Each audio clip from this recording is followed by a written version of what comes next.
Hey, so I wanted to record the weekly video on the latest blog that I posted on goldevolution.com.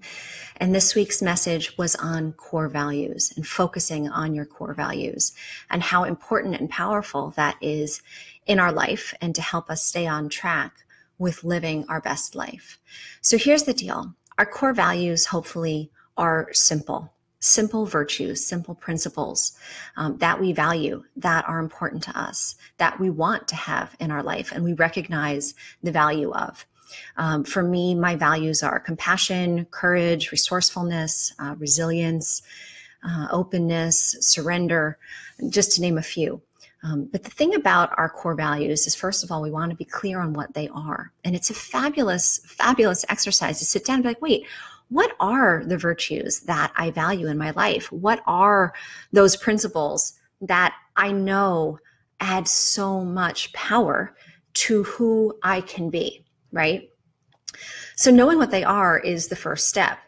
And taking the time to do that sometimes seems like a kind of silly thing to do. But I've done it both for myself. I've done it for my marriage. I've done it for our family and any organization, any company I've ever worked for. That's the first thing that I do. The reason why it's so important and the reason why it's so powerful is our core values are like compass points.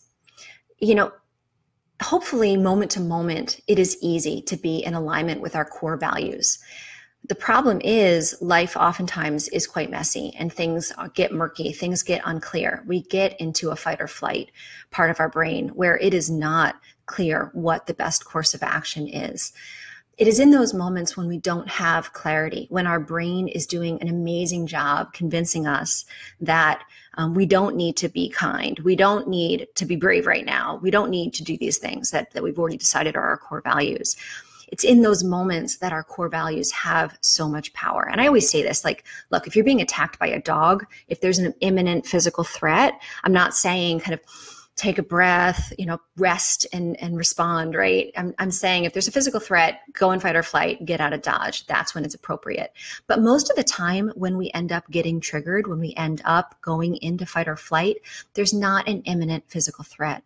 So if we're able to take a few breaths, pause, and respond.